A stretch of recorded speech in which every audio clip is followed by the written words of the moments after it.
Hello everyone, it's Justine. Today I'm going to be making one card and showing you a couple more using the Bird of Paradise die. Now this is from Susan Tierney-Cockburn. I hope I said her name correctly.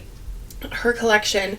And I'm also showing you this 3D embossing folder that came with her collection as well. So you can see it kind of has that bamboo, that textured look of like a little bamboo shelter, and it is really unique and simple but perfect for background. So you can see I have that here on the background of this card that I'm working with today.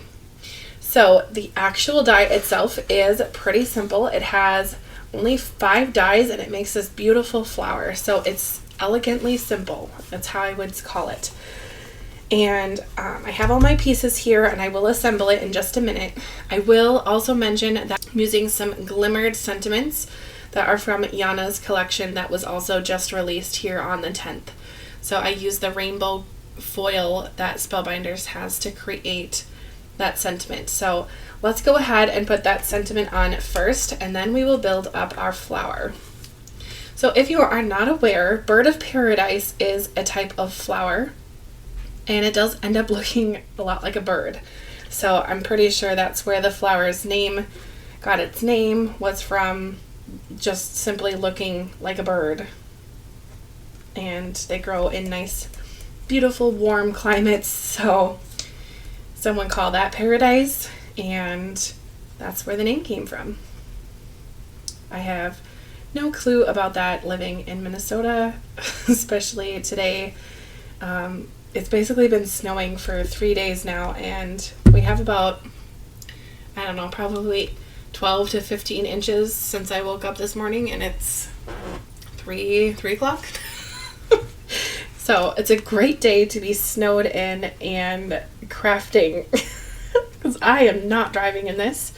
But luckily this is my last day of Christmas vacation before I get to go back and be with my little kindergartners tomorrow. So I'm really excited, and I do miss them terribly. So I'm ready to go back, but you know, it was a great break. I'm going to just simply assemble the flower, and then I'm going to glue it on after I have things assembled. So here's kind of the main stem. We have some leaves here. I'm going to use that to kind of build up the illusion of this to be an actual flower, even though it is paper. Now you might be wondering, how in the world did you get the colors on there? I die cut out all of these shapes in white. Then I took my Copic markers and colored them. Now I find that when I am coloring cardstock with my Copic markers, especially on flowers, it makes sense to my brain to pull up a picture of the actual flower, what it looks like in real life, and have that kind of sitting on my desk. Then when I am coloring, I can reference it and really help it be a little more realistic looking, especially knowing what goes where. Now, yes, have I seen Bird of Paradise flowers in real life? Yes, I have. In California and in Arizona, I've seen them.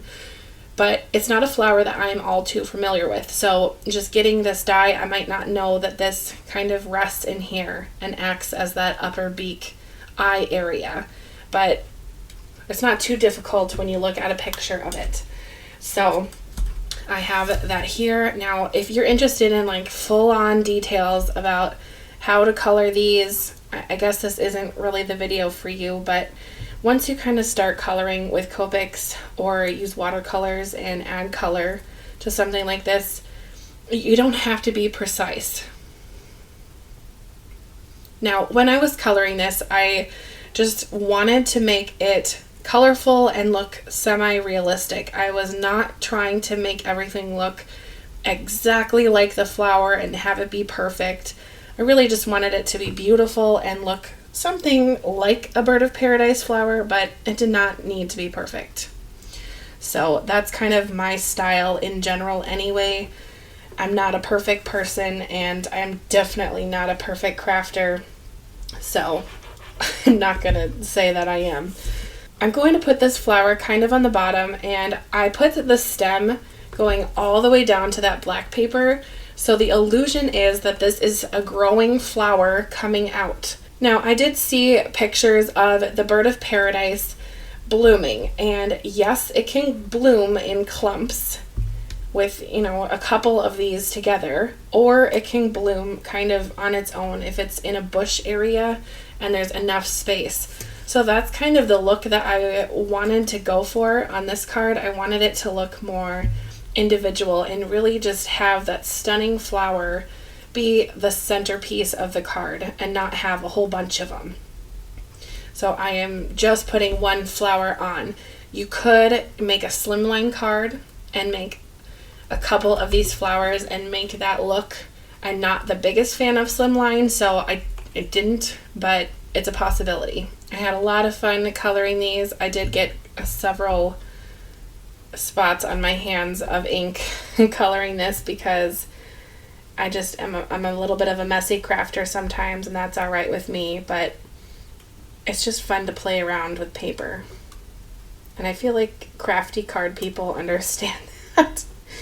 What did you do today? Well, I was playing around with paper and being alone in my room. It's a little odd if you think about it, but this is a very sweet card. And the sentiment that says the world is a better place because you are in it really could lean toward a thank you card, but it could also be a birthday card. The last thing I'm going to add to this card is going to be some of these crystal gems. Now, this is the crystal mix from Spellbinders, and some of them are just really delicate and beautiful. You can see there.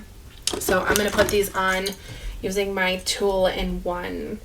I'm going to use the ones that are a little more colorful. They have like the pink tones to them, but there's also these really beautiful white tone ones here too. And I'm going to just kind of scatter them around my sentiment a little bit, not being too crazy, not being too precise about exact locations, just getting it on up by the sentiment basically. I really do like this embossing folder. I think the background of some of these flowers really just needs to be something that, is a nod to the paradise theme that we have going on with this card, but doesn't need to be like a whole beach scene behind this flower. The flower is the main part of the card. So, but just having it be plain black would be a little bit boring. So I think that this is just a great addition to the background. So here's the first card, and as promised, I will show you the other two that I made with this collection. But before I do that, I do need to stick my needle back in my glue bottle because I do not need anything drying out.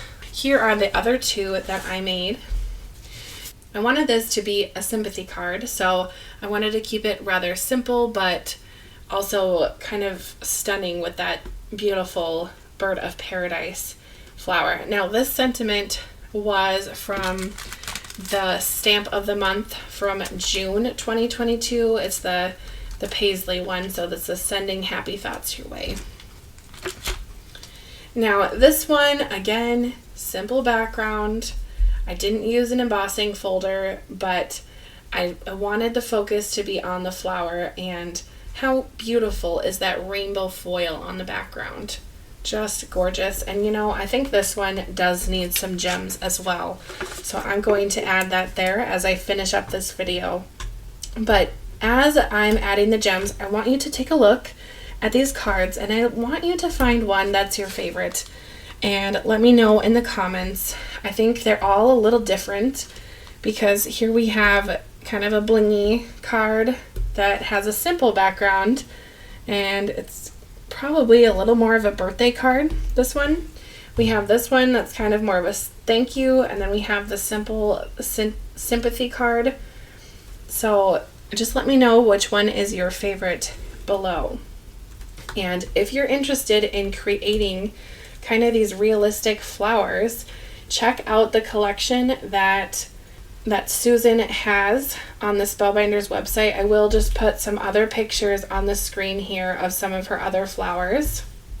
She has the Pansy, the Carolina Allspice, the Zinnia Bird of Paradise, which is this one, Gerber Daisy, and then of course we have that bamboo trellis embossing folder. So if you're interested, check those out as well. I will be posting a few videos on my channel using I think I have the Pansy one and the Gerber Daisy. So if you're interested in seeing what I do with those, stay tuned on my channel. I will be posting those this month. Anyway, if you've liked the video, let me know by hitting the like button. I'd love to know your favorite card, so leave that in the comments below. And I hope you have a great rest of your day. Bye!